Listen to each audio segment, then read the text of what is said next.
Hey everybody, welcome to Rise and Grind. I'm your teacher, Chris. We teach this class every single Tuesday morning at 8 a.m. Eastern Time. This is a class where in 1 hour we cover one passage, two LR questions, focusing on skills that cut across both sections, but also trying to set up your later review, your study later today with specific tangible things you want to work on. So a lot of what we focus on in this class is skill identification. What are we doing? When are we doing it? And how can this translate across any questions you're going to do? So your job, as we go through content together, we discuss things, we do as many questions as we can, is that you're reflecting on your experience when you're normally doing things. What's the same, what's different, what's working, what isn't, and so how can we then proactively change our process before we go into our study session? I tell students often that results change when it comes to score requires behavior change first. So this class is supposed to be one where we're identifying behaviors, what works where. And so what you have to do in your process is see what you need to interrupt, what you need to start in order to get these scores or performance that you like. So we're going to start with RC first. My tiny pitch in RC for interview. Haven't seen me in the final passage, which is the advanced RC class that I teach, is that we're going to focus not a whole lot on what the passage says. We'll encounter it, we'll engage it, we'll read it, we'll pay attention to it. But we do that to serve a purpose. And that purpose is to identify why the author has us here. Because very few of the questions in a passage are going to ask us what it said, but most of them are going to ask us why somebody said something. So this is the way we want to read. To identify that purpose, it allows us to organize behind and predict what's coming ahead. So we've got test 122, passage 3, women doctors. Let's see what it's all about. First sentence here says, surviving sources of information about women doctors. I don't know why that phrase just seems so weird to me. In ancient Greece and Rome are fragmentary. Okay. Some passing mentions by classical authors, scattered references in medical works, and about 40 inscriptions on tombs and monuments. So let's look at this fact. It's not one we have to spend a lot of time unpacking what it says. That's pretty easy. But I always, in every sentence, want to take an opportunity to ask those why questions that get at the purpose. Why would we be saying that we have scant or scattered records about women doctors in Greece and Rome? Well, maybe if you were just reading this in response to something, you'd say, okay, this is just a basic plain fact. But we know the author is setting this out to frame what they're going to talk to us about. I think this fact screams that the doctor is going to try to make the case that, but they were there, or the records don't match how many doctors were present at the time. Perhaps not. I just can't see any other way to make this fact relevant. And so when we see something that's general factual, think about what purpose it could be illustrating. Sure, you could be wrong, but even in having that conversation, you're engaging with the material and trying to get inside the author's mind. Okay, it continues. Yet even from these fragments, we can piece together a picture. So necessarily the author has called us here to learn what this picture is. Let's get a little bit more detail. The evidence shows that in ancient Greece and Rome, there were, in fact, female medical personnel, seems like a different term than doctor, who are the ancient equivalent of what we now call medical doctors. If I were in LR land, I would say you need to prove that. But in RC, the author clearly thinks it, so we just take it. So the history of women in medicine by no means begins in 1849 with Dr. Elizabeth Blackwell. Who said that?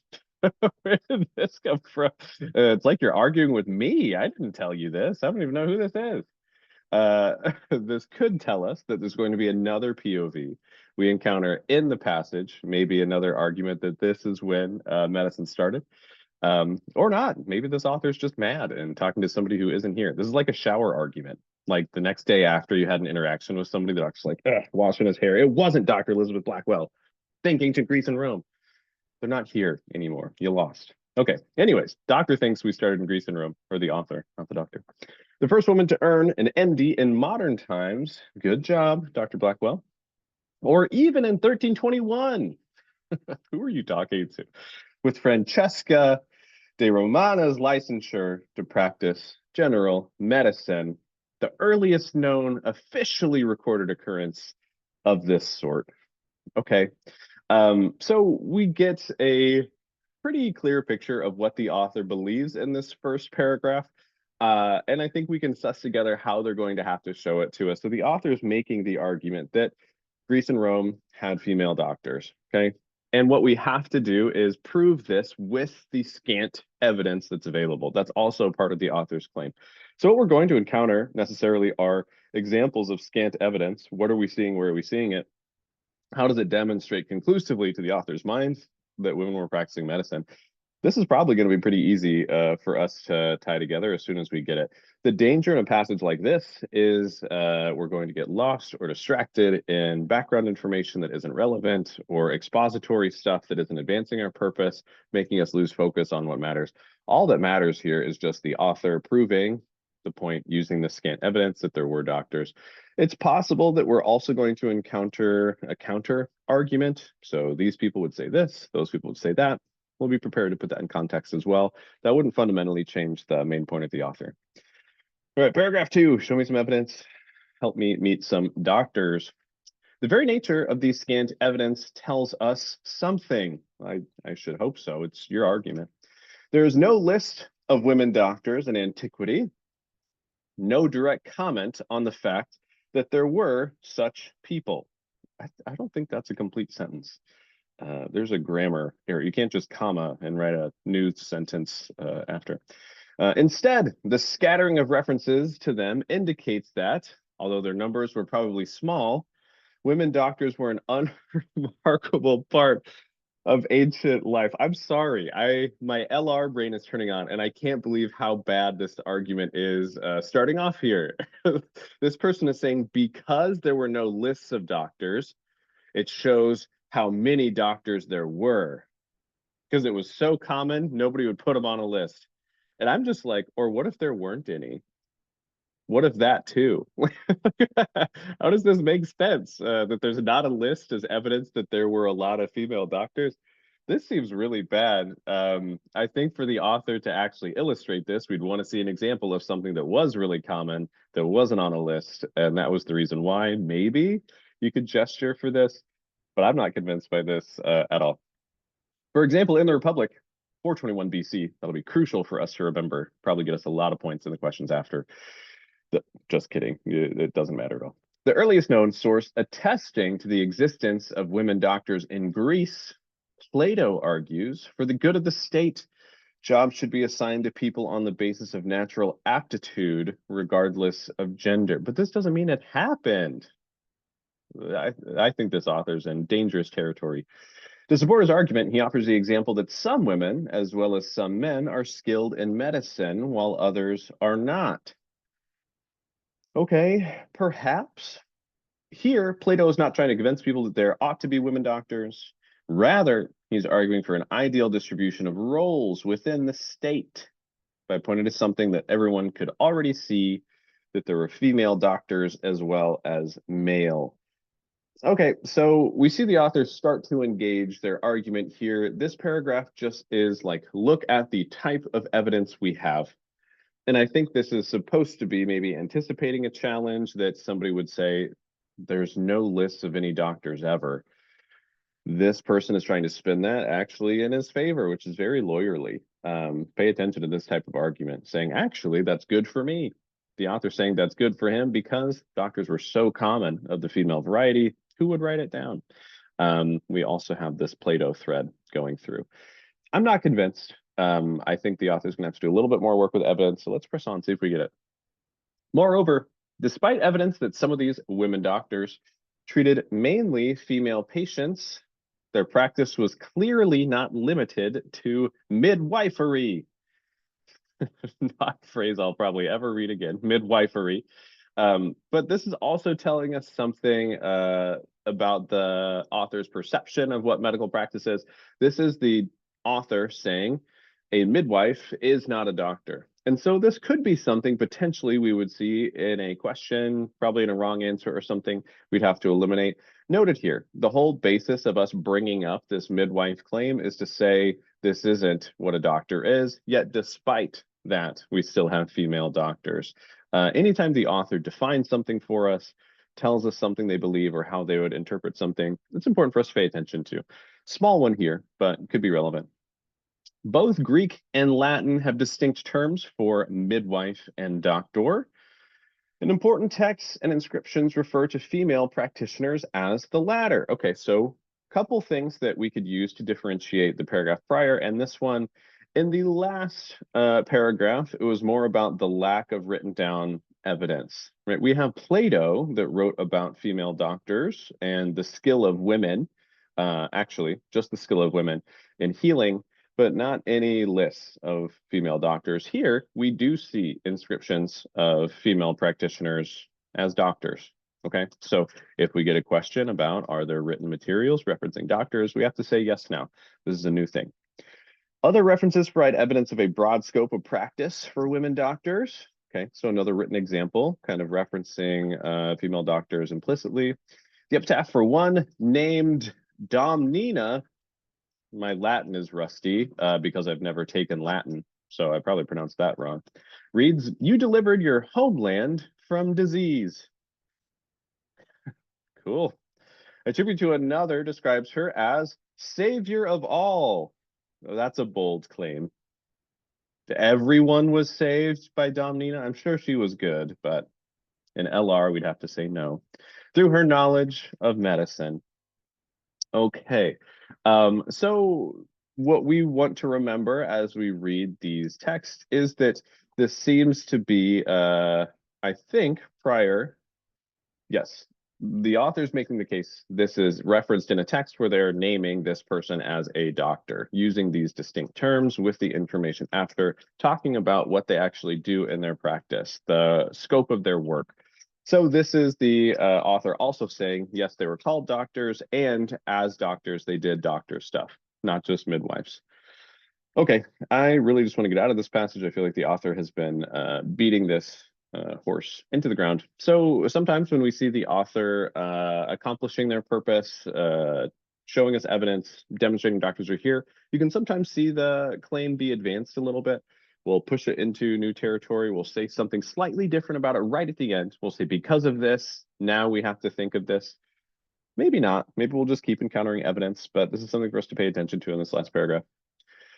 Also, pointing to a wider medical practice are the references in various classical medical works to a great number of women's writings on medical subjects.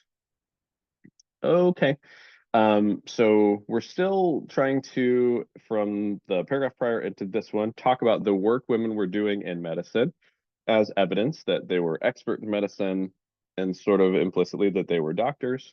Here too, the very nature of evidence tells us something. For Galen, Pliny the Elder, these like a greatest hits track for doctors or scholars, I guess, and other ancient writers of encyclopedic medical works quote the opinions and prescriptions of male and female doctors indiscriminately, moving from one to the other and back again. As with the male doctors they cite, these works usually simply give excerpts from the female authorities' writing without biographical information or special comment. Okay, so what I see here as the author's purpose in writing this passage is totally to prove that there were female doctors in ancient Greece, but for me, I don't think that contains all the nuance of what they were trying to do, because a lot of what their passage was about was the evidence. And the author's trying to say that there's enough evidence in the record already to prove conclusively that there were female doctors. Not just arguing in abstract they exist, but look at the evidence we have. It's enough. It shows it clearly. For me, this passage was more about evidence than it actually was about female doctors, how to interpret things from evidence, how to look at evidence, how to access a wide variety of evidence. And so as we look at this passage, for me, I have to have a main point that hits both of those marks. I needed to tell me the author wanted to prove there were female doctors in Greece and Rome, ancient times, and that the evidence already shows it. We don't need to find more, nothing. We have a lot of evidence right now that proves it. Beyond that, I don't think there was much going on in this passage, so I would stay broad in that main point. Be careful of falling in love with an answer choice that matches something in the passage, but misses one of those fundamental elements. If we get more information in a main point answer, it goes beyond our broad prediction. That's okay. It just can't challenge any of the big parts that we saw and still has to be true to the passage. So I would hope if it talks about evidence or types of evidence, it connects with one of the threads we saw running through them. I think the big one that kept coming back to me is that the author was essentially trying to make the case throughout that doctors were so expected to be women. It was so commonplace, so normal, that often you didn't have gender come up and how they were named or cited or put on a list, because why couldn't they be doctors? Almost. And a couple different paragraphs, this is what we saw. But I wouldn't focus on that. A main point answer could be correct without that info. So we have 7 questions here. Probably going to give you about 10 minutes just to work through those. I'll put up a poll to see which ones we should cover as a class. Good luck, and I will see you soon.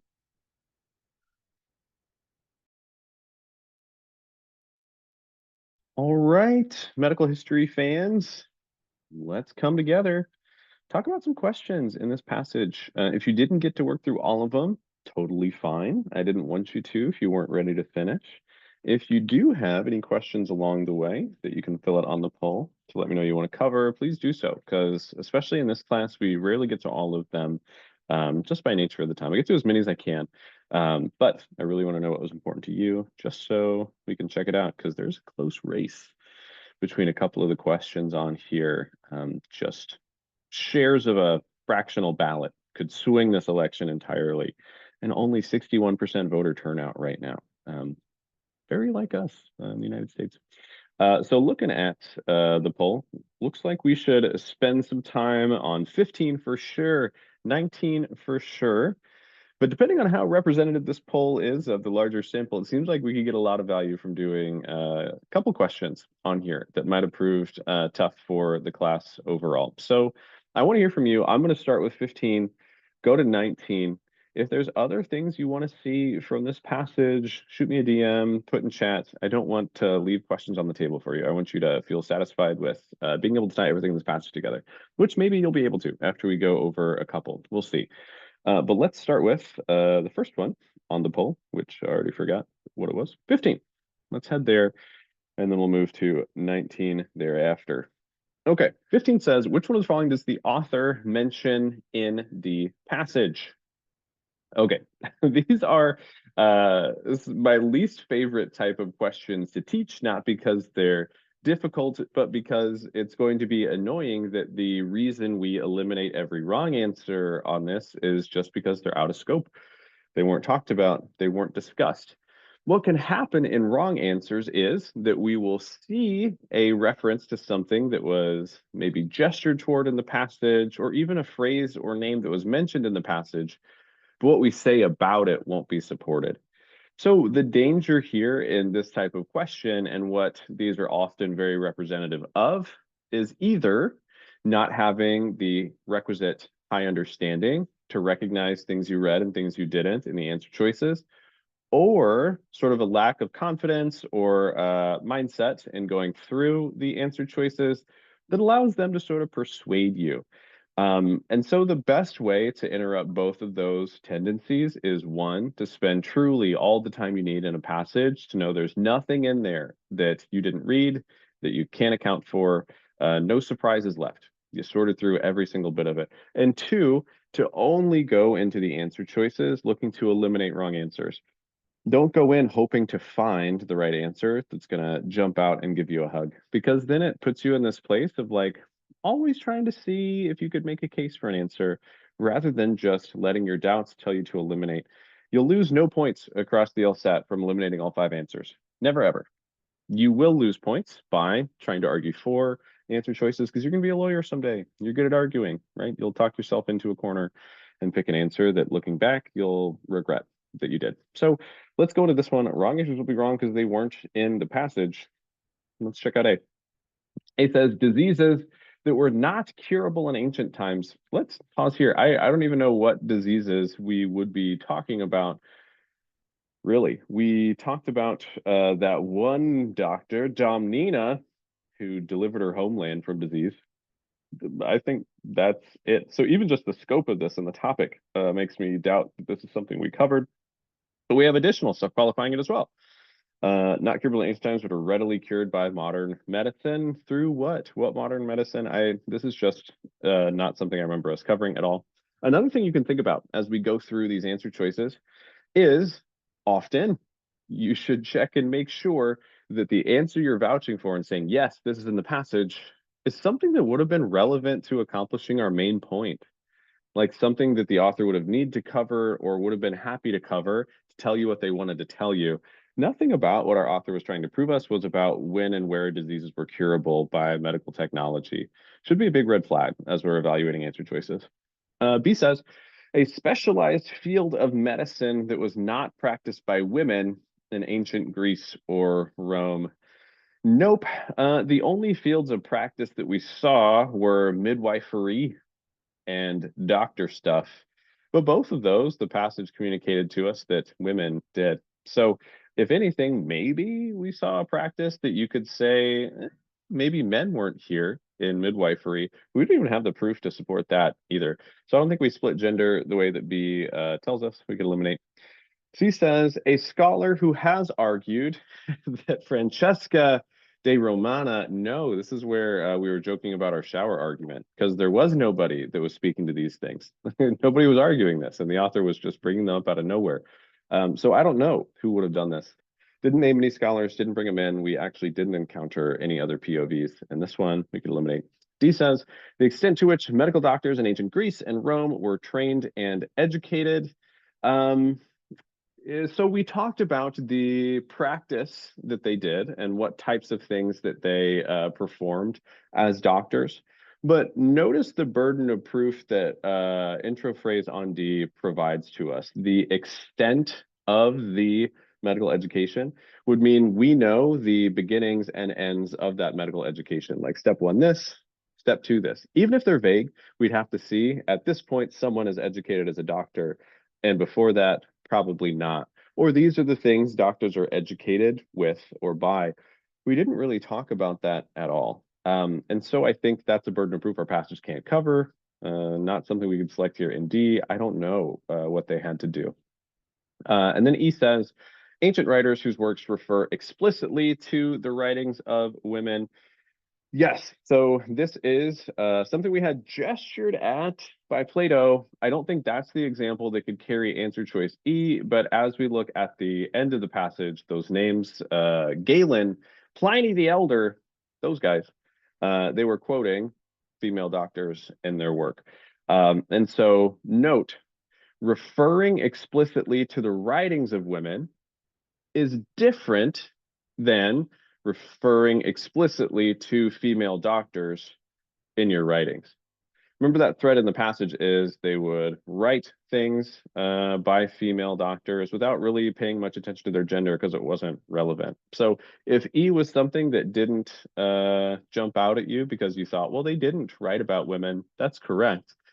But what E says is they reference things that women wrote, which is something the passage told us directly.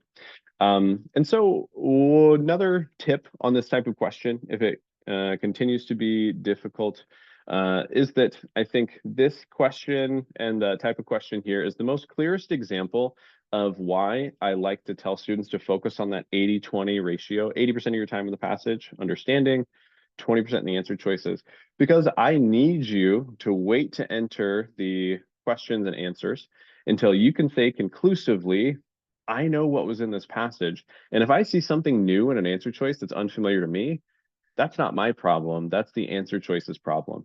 Because this is the type of question that makes students do the most problematic behavior in RC, which is going back to see that a passage didn't talk about something, right? Trying to prove that suspicion that, no, I don't think we talked about this. Let me just kind of briefly scan the entire passage all over again. That creates a lot of work. It's sort of unnecessary if you spend the time you're supposed to in the passage. And I need you to have that confidence in answer choices to eliminate for specific reasons. That's the most specific reason you can have, and it must be true question. We didn't talk about it. If we did, I'd remember because I spent my time here. I was paying attention. I looked at every word. We certainly didn't mention this. And this can cut so much time and effort from your process by just being comfortable saying those things. So read until you're comfortable saying that, then hit the questions and rely on that confidence to eliminate things that are out of scope. Let's look at 19, then we'll see what else we want to do in this passage. 19 says, the quoted tribute, okay, helpful highlight in the passage. Oh, this is our gal, Domnina. Great work, Domnina. You saved the entire world, which is impressive. Is offered primarily as evidence that at least some women doctors in ancient times were ... Okay, so when we look at any quoted highlight sentence or word, I need you to broaden your scope. Don't just live in that highlighted sentence, but think more about what was this paragraph trying to accomplish and how did this sentence play a role in it. Often it's even helpful to think about what was the passage trying to communicate to us and how does this relate to that. The danger is being too narrow, trying to find just dictionary definitions of highlighted words and matching that with an answer choice is rarely going to lead to success.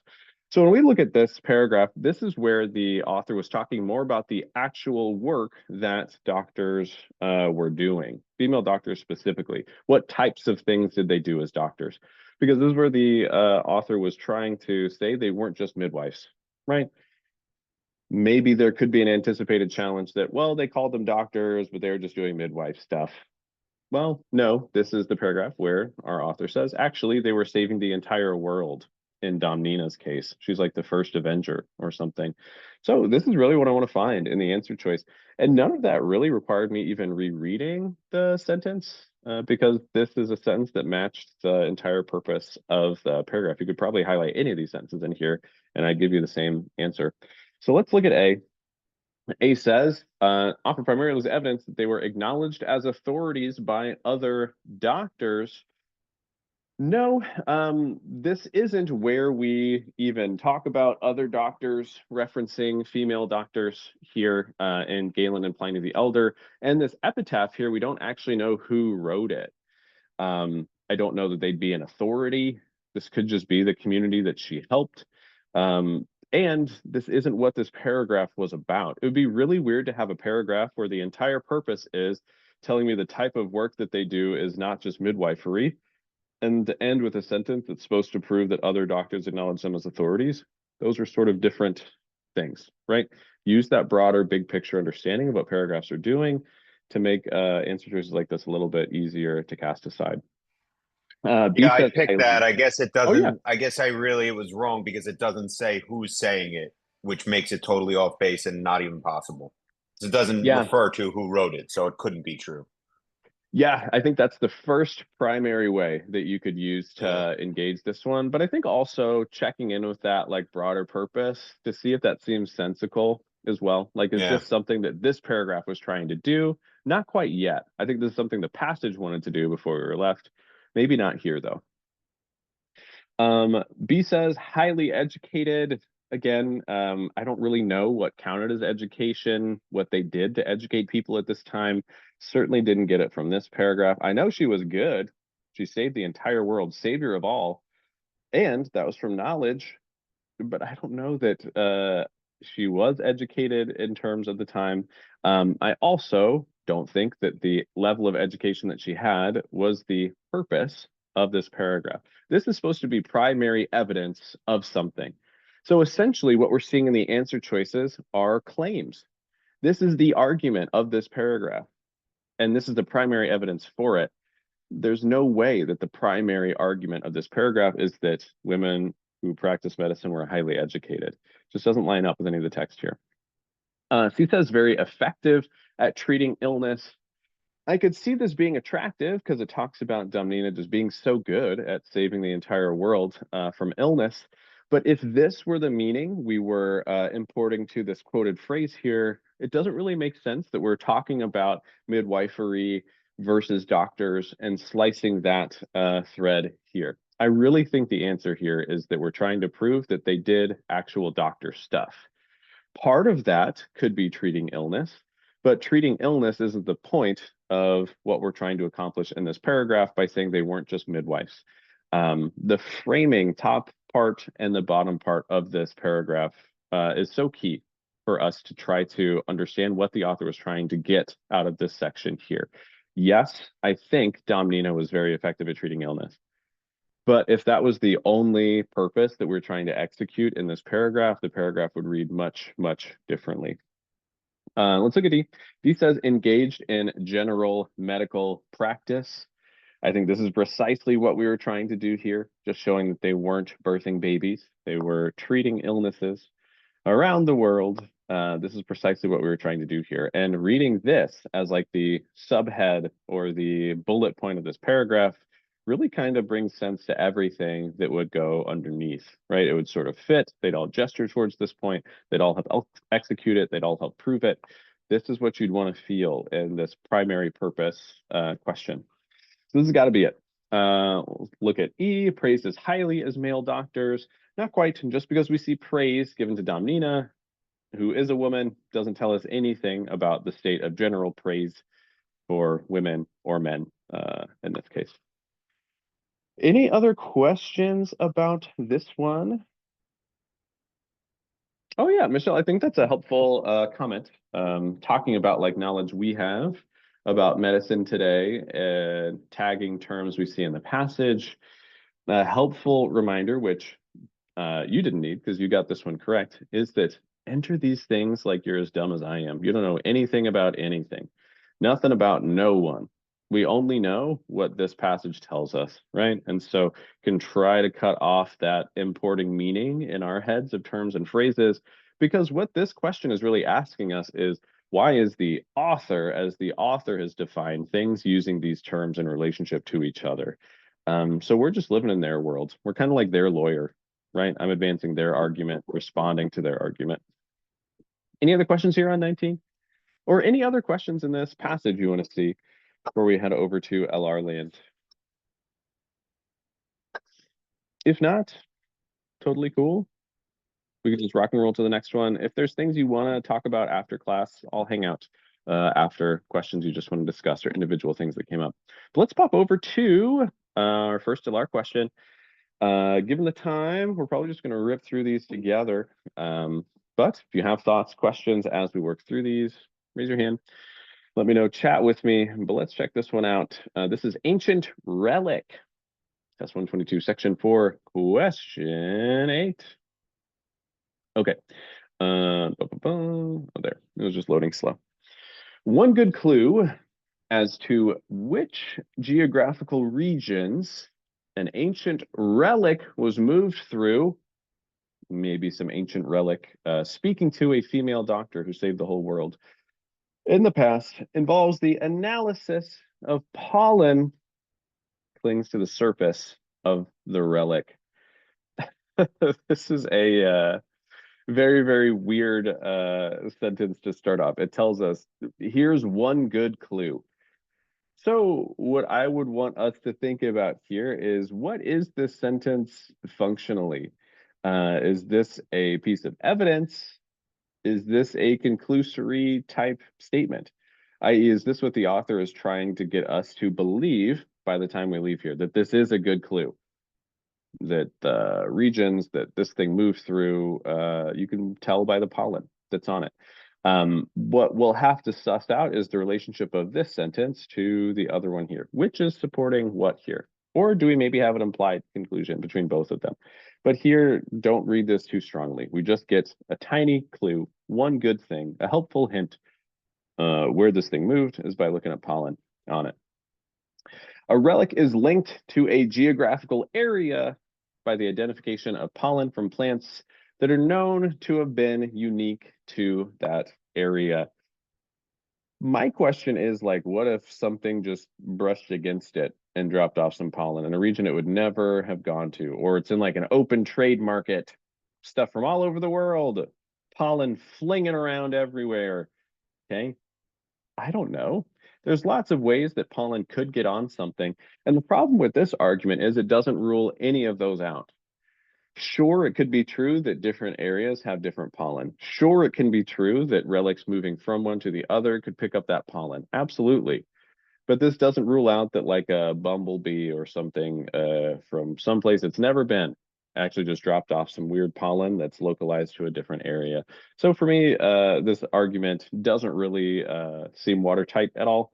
a lot of holes you could poke in it, a lot of different examples you could think of it, open market, bumblebee, whatever. But what's important when we attack an argument like this and we find an example of what we'd say to challenge it is that you kind of walk that back and see structurally, why is this argument weak to that challenge? Why can I think of something brushing against this and dropping off pollen? Why can I think about pollen not being representative here?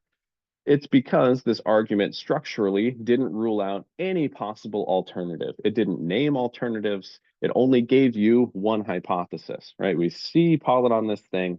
We can match that with pollen based on geographical regions. Sure, potentially, but it have to rule out every single other possibility for how pollen got there to do that. And this is just like LR feedback overall. When you have a specific challenge, you can think of an example of something that would weaken, or think of an example of something that would strengthen an argument. Walk that back structurally to see how it matches evidence conclusion overall, because this will help you understand answer choices that also weaken or also strengthen that might not be the specific thing you predicted. This is the difference between predicting what an answer choice has to do to be correct and what an answer choice might say, for example. So let's go and see what we're doing here. It says, which of the following, if true, casts the most doubt on the reliability of the method described above? Really, all I'm looking for here is an alternative explanation for how pollen gets on something. That would make this argument much worse. And I think it's probably the only way to make this argument worse.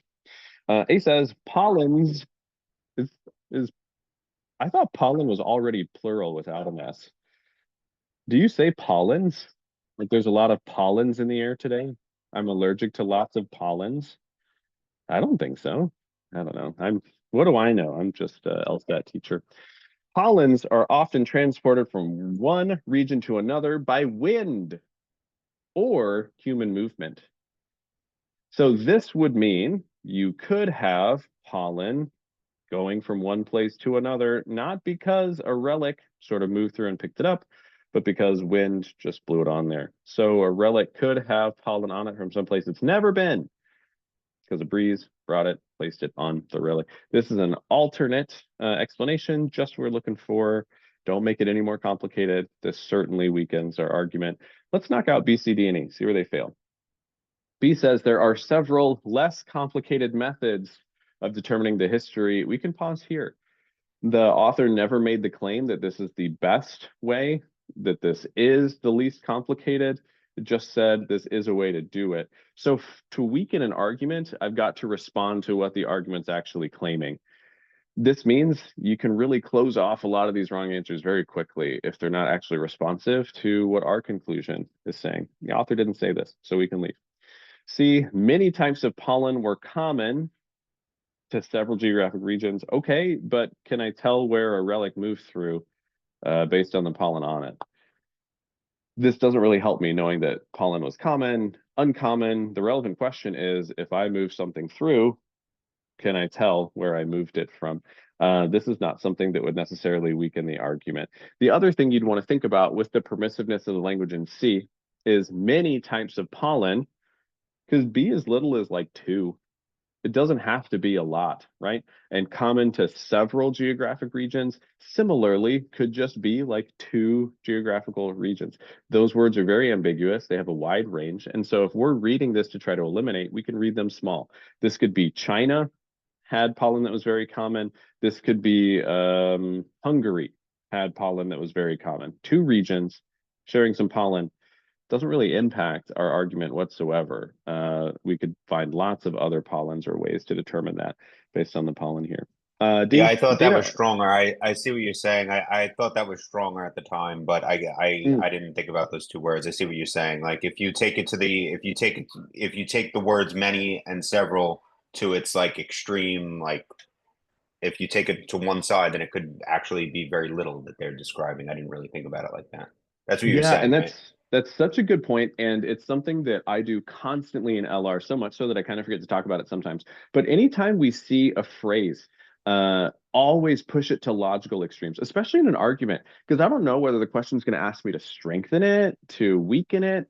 I want to know both sides. So, for example, anytime we see a word like most or likely, right? This could be anything from like 51% over here to all the way to 100. And I'm ready to play either side depending on where an argument goes. Or if I see a word like some, this could be everything from like one, technically that's some, I'm not wrong, to every single thing in the world. Could be 100% of the people that we have on the planet are doing something. Technically, that's some. And so there's one lesson, I'm sure a student could dig it up for me, that I used to look at a lot, almost just like a reference tool while I was learning these things on our lesson tab, just about what numbers you can associate with different words. Your sums, your minis, your alls, your likelies, those types of things, just kind of putting them in a percentage breakdown. So critical for me. But this is also the number one way that I limit or reduce pieces of evidence in an argument.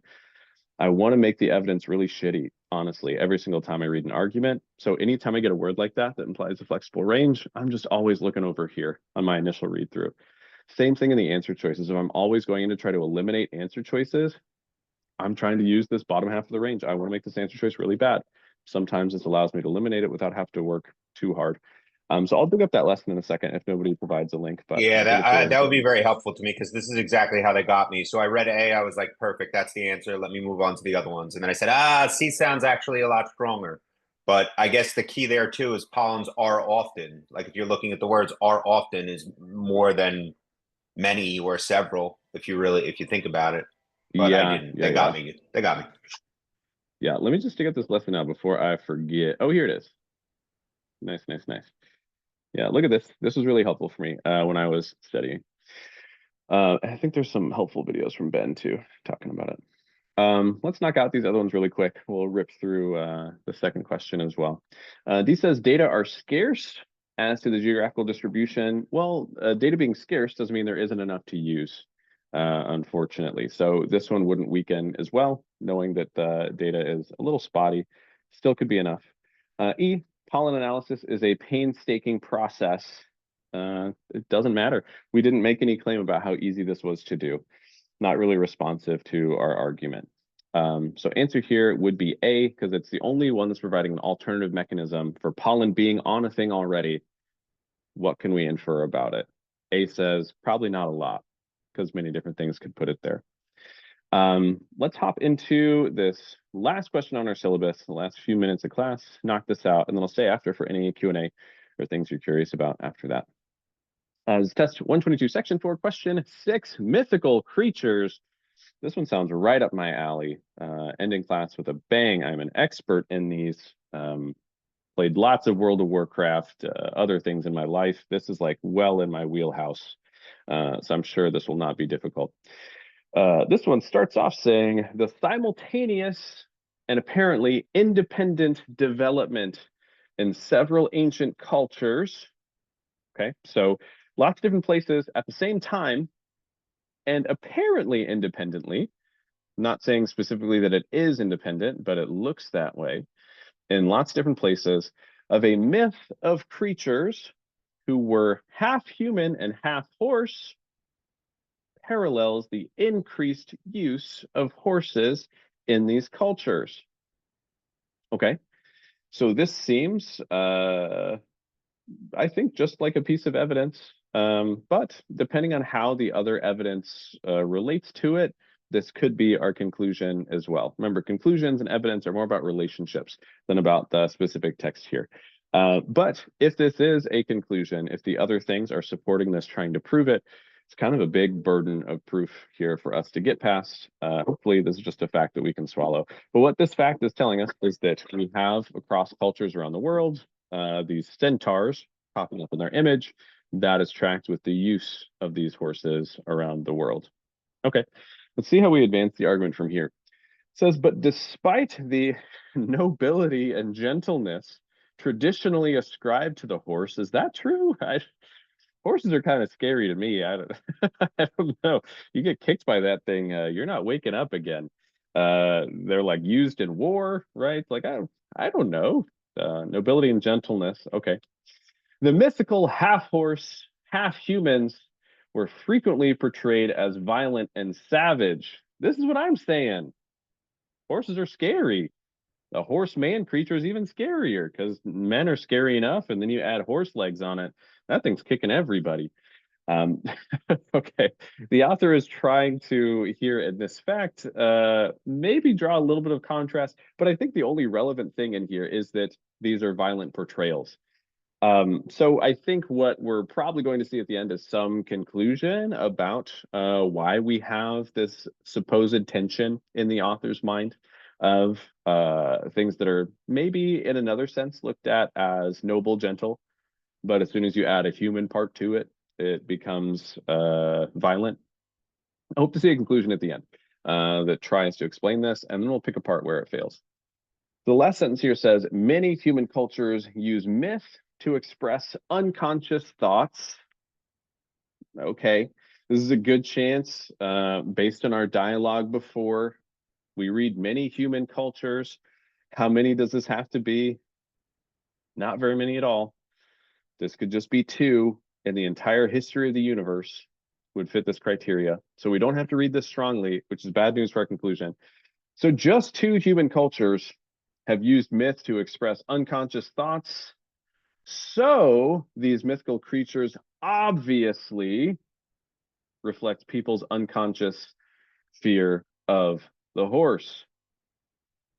This is really difficult to swallow, I think. Even just reading this last phrase here, many as just two, seems to make this claim difficult to prove on its own. And when we see a sentence like this is totally where the conclusion of the argument is. But note here, the first half of it before the comma is another piece of evidence. The conclusion is the phrase after. These mythical creatures reflect people's unconscious fear of the horse. I want us to think here. If we're reading this last claim, like imagine this is the only thing that we've read so far. The first thing that I would want this argument to prove to me is people have an unconscious fear of the horse. Do we have that anywhere in our argument? Does anything in our argument tell us, yep, people are always fearful of horses? I mean, I am personally.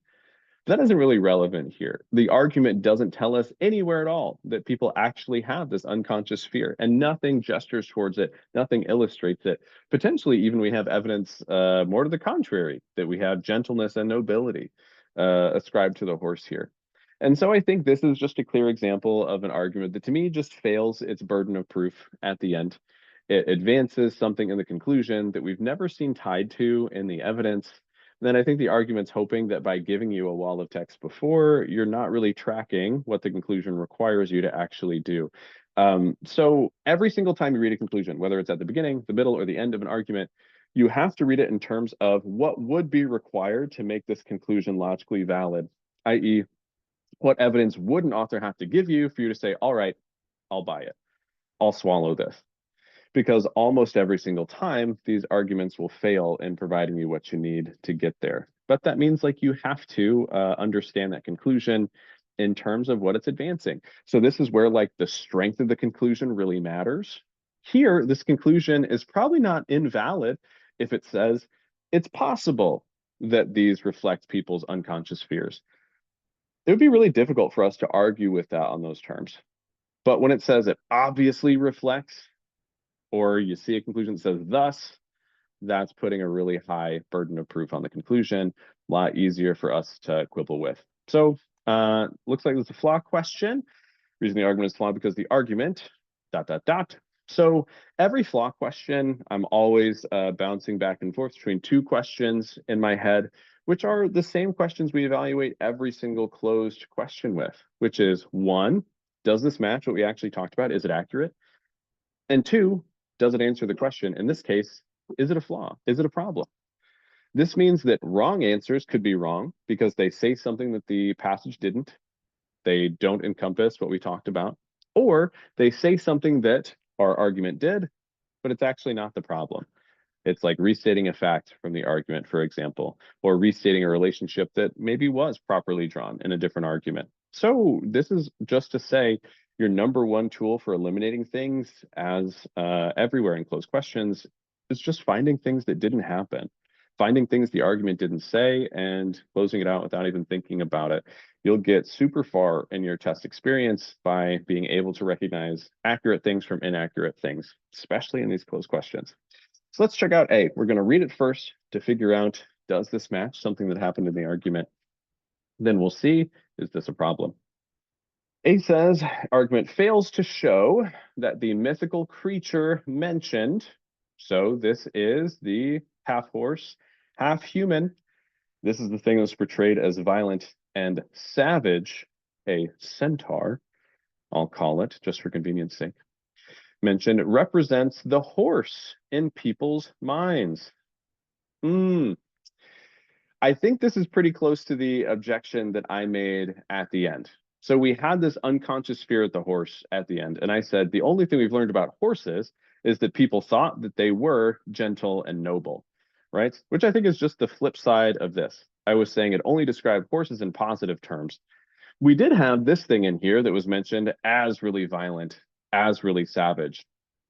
But the argument never said that's actually, in the people who are thinking about it, connected to horses. And if it's not, this argument really has no logic throughout it. That's kind of a gaping hole in this one. You'd have to show that this weird hybrid centaur creature, when people look at it, they're like, oh yeah, that's totally like a horse. When I look at that thing, I just think horses.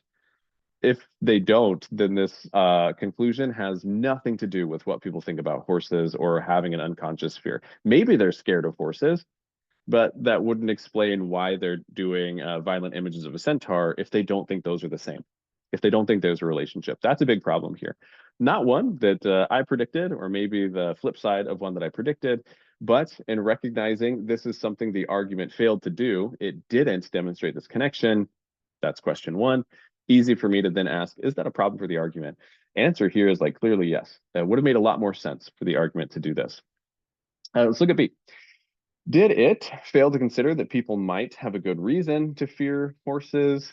It did fail to consider that. Yes. Is that a problem? No. The author didn't make any conclusion about whether a fear was rational or there's a good basis for it. That's not really relevant to the logic of their argument. What we're trying to figure out is, are there portrayals of centaurs based in a fear of a horse? Having a good reason to fear a horse isn't a problem or a plus or a minus for our conclusion at all.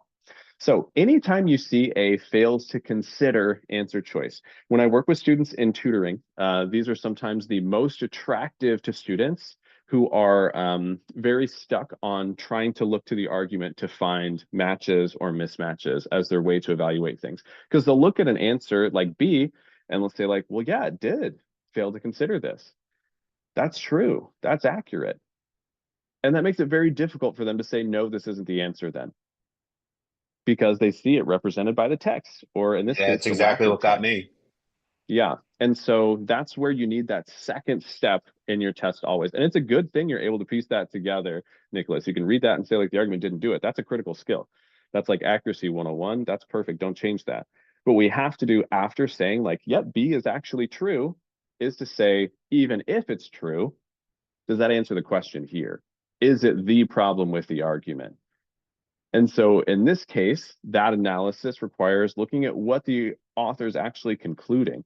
Was the author making a conclusion based about the reason for doing something, or the motivation for doing something, or the rationality of doing something? Not really. It was just saying that if you have a violent image of a centaur, it's because you're afraid of horses. Why someone is afraid of horses doesn't really enter into the picture. And so this one kind of fails on that second question. And so every time we're in a closed question, check accuracy first. That's awesome. Don't stop. But if we see something that's accurate, we have to see step two, does it answer the question though? And that's where B kind of fails. Okay, let's check out C, D, and E, and we'll stop and do some after-class Q&A for anyone who wants to hang out. C says, the argument confuses the expression of unconscious thoughts with the suppression of them. There's nothing in here that's suppressed. We didn't talk about anything being suppressed. We don't see any suppression. I can't even infer any suppression from something that happened in the argument. This didn't happen. This kind of fails step one. D fails to demonstrate. This is very, very similar to fails to consider. and that it's likely this is going to be true. I'm sure it failed to demonstrate something, but it's going to be crucial that what it failed to demonstrate is actually relevant to being a problem for the argument. So D says, fails to demonstrate that the myth was not borrowed from one of the cultures by the others. Who cares? All we have to do is find out when we have this myth that is a violent image of a horse. Is it because people were afraid of horses? This is talking about the independent development of the myth. So where it was created, okay, wherever it came from, whether I just copy and pasted a centaur from somewhere else, when it was developed is what we're making the claim about, why people did this in the first instance. So D is true. It didn't demonstrate they weren't borrowed, but it also doesn't matter because what our author was talking about is like how we invented this thing, not really how we got it to a specific place from another. E says, fails to explain, very similar to fails to consider, very similar to fails to demonstrate. It's likely this is going to be true. That doesn't mean it answers the question. Fails to explain why people use myth for the expression of unconscious thoughts. You don't need to. The author doesn't have to demonstrate why myths are used. The author is just trying to say this weird image of a horse thing is because people were afraid of horses. You don't have to prove that people use myth to represent X, Y, and Z. Not really relevant to our conclusion. So answer here would be A, because that is a real problem for the argument. It separates their evidence from their conclusion, because for the argument to have any kind of logic going through it, this centaur that's really violent, that's really dangerous, has to be related to the horse. If not, people having an unconscious fear of the horse doesn't tell you anything about the centaur. Big problem for the argument. A points that out to us. Any questions here on this one? Nice. Okay, I'm going to cut the recording, hang out for any after class Q&A, other things you want to see or chat about. Thanks for making this a cool class. Thanks for coming early. And I'll be back up, gosh, next Monday, almost a week from now. Hopefully I'll see some of you there.